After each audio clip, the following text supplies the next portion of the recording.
right, joining us now to discuss Democratic Senator Chris Coons from Delaware. He has been speaking to the former vice president about a potential run. Senator, thank you so much for being with us. You've been a supporter of Joe Biden for decades. Do you believe he is going to run for president? John, I'm optimistic he's going to run for president. I'm actually confident he's going to run for president. He's 95% there, and everything that needs to be in place for him to have a strong and successful launch is being put together. Look, I understand why he hasn't yet made the final decision. This is something he and Jill need some time to reflect on and pray on, but I think this is a big and an important moment in American history.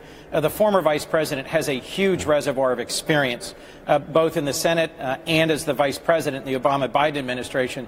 But I expect him to run looking forward, setting us on a path towards making America work again, pulling us together, not cracking apart the divisions in our country as President Trump does, but seeing our divisions, knowing who we are, and inspiring us to pull together and to strengthen our place on the world stage, to restore respect for the presidency, and to be able to actually make Congress government work again. All right, making America work again, looking forward. Spoken, if I may, like someone who may have an insight as to what the themes of a campaign might be. Let me just get this out there. Has he told you definitively whether he will run? He's told me that he is all but certain he's going to run. He hasn't made that last decision, but as you heard in his remarks to the firefighters convention yesterday, he's feeling very optimistic about the prospects and is preparing for a run, but has not made that final decision. I expect that soon. All right. The all but certain he is going to run is the new almost there bar. You've just raised it, I think, from 95 to 97.5%, and that's new this morning. I do appreciate that. You listened to what he said yesterday before the firefighters. You just said, looking forward, make America work again. What did we hear in his speech to the firefighters yesterday that should inform us about what campaign he would run? Well, you know, firefighters who were gathered at that national convention come from every city, every town, every community in our country. And they're the kinds of folks who get up and work hard every day, who risk their lives for the rest of us, who do long and difficult and sometimes dirty and dangerous work, and who deserve our respect. Those are the kind of folks Joe Biden has fought for his entire life. He gets in his gut what America's middle class needs and wants in order to move forward.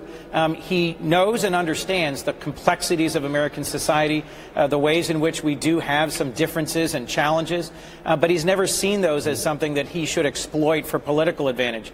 That's really, I think, what Donald Trump has done as our president. And what I expect us to hear from Joe Biden is ways in which he inspires us, reminds us of the big challenges we've overcome in the past, and focuses us as a country on the big challenges we face today, whether it's Russia and China overseas, or, you know, making education affordable, making health care accessible and affordable, fixing and bridges. There's a lot of hard work to do, and he's just the kind of guy to inspire us to do that work together. This sounds, by the way, like a nominating speech at a convention that you're delivering right now. Again, I should be so lucky. Well, I think maybe you have some eyes on this. Senator, you say the former vice president wants to look forward. There are those who say that looking past or looking backwards for him could be a problem because of some of the things he has stood for in the past and the position he has taken.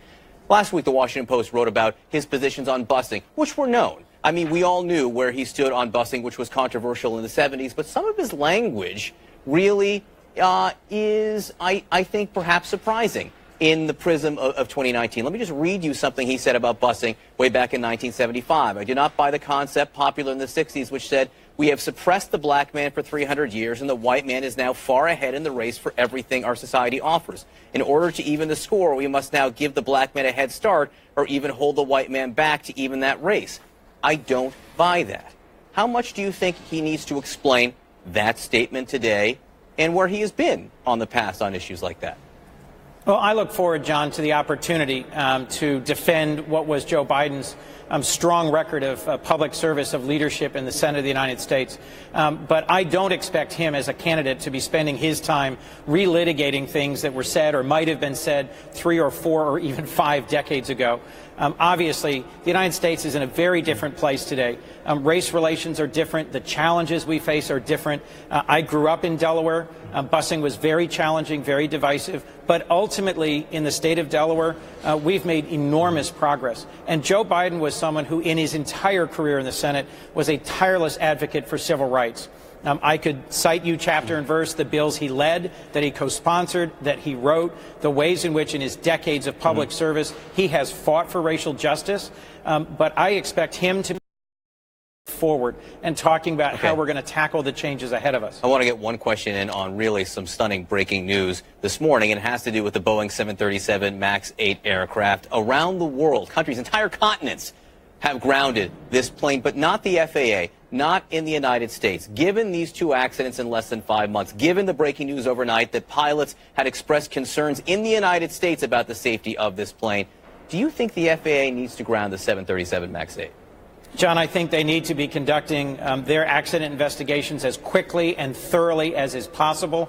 I have confidence in American professionals at the FAA, but that news overnight that I also heard that there were 5 American pilots who had expressed concerns about the flight systems, about the operation of this plane, I think raises the bar.